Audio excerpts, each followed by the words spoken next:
ఫైనల్గా అయితే బర్నీ గారు అయితే కెప్టెన్ అయ్యారనమాట. సో ఇంకా అది ఛాన్స్ లేదు కాబట్టి బిగ్ బాసే ఇంకా తనకి కెప్టెన్సీ ఛాన్స్ ఇచ్చారు. అందరూ చాలా హ్యాపీగా ఫీల్ అయ్యారు హౌస్లో కూడా. సో అదేవిధంగా నేను కూడా హ్యాపీగా ఫీల్ అయ్యాను. ఎందుకంటే బర్నీ గారు ఒక్కళ్ళే ఇంతవరకు హౌస్లో కెప్టెన్ అవ్వలేదు.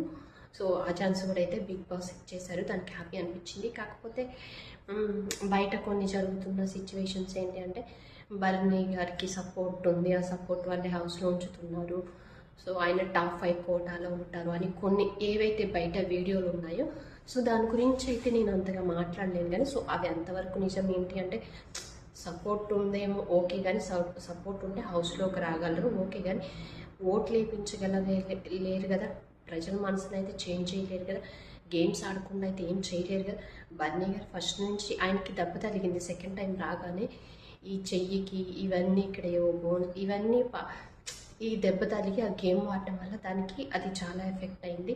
సో అయినా కానీ మళ్ళీ నేను రావాలి, నేను ఆడాలి అని ఆయనలో అయితే ఆ కసి కనిపించింది. సో మళ్ళీ వచ్చారు. ఫిజికల్ గేమ్స్ ఏవి ఇచ్చినా ఆయన ఆడుతూనే ఉన్నారు, ఆయన వంతు ఆయన ఆడుతూనే ఉన్నారు. ఒక్కోసారి బ్యాడ్ లక్, ఆ సిచ్యువేషన్ సపోర్ట్ చేయలేకపోతే వేరే విధంగా గేమ్ వెళ్ళిపోయి సో ఇలా అయ్యి ఆయన కొన్ని సిచ్యువేషన్లో గెలకపోవచ్చు. కానీ ఆయన ఎంతవరకు ఆ ఏజ్కు ఆయన ఉన్న ఏజ్కి ఆయన పెట్టాల్సిన ఎఫెక్ట్ అంతా పెట్టేస్తున్నారు. సో ఫైనల్గా అయితే ఆయన అయితే డిజర్వింగ్ అనుకుంటున్నాను కెప్టెన్ కోసం. సో ఫైనల్గా అయితే ఇచ్చేసారు. దానికైతే నేను చాలా హ్యాపీగా ఫీల్ అవుతున్నాను. అలా హౌస్లో ఉన్న వాళ్ళు కూడా ఫీల్ అవుతున్నారు.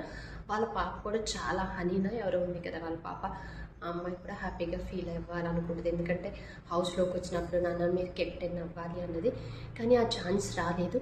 ఇంకా బిగ్ బాసే ఇంకా ఏదో ఒక విధంగా ఛాన్స్ ఇచ్చి కెప్టెన్ అయితే చేసేసారు.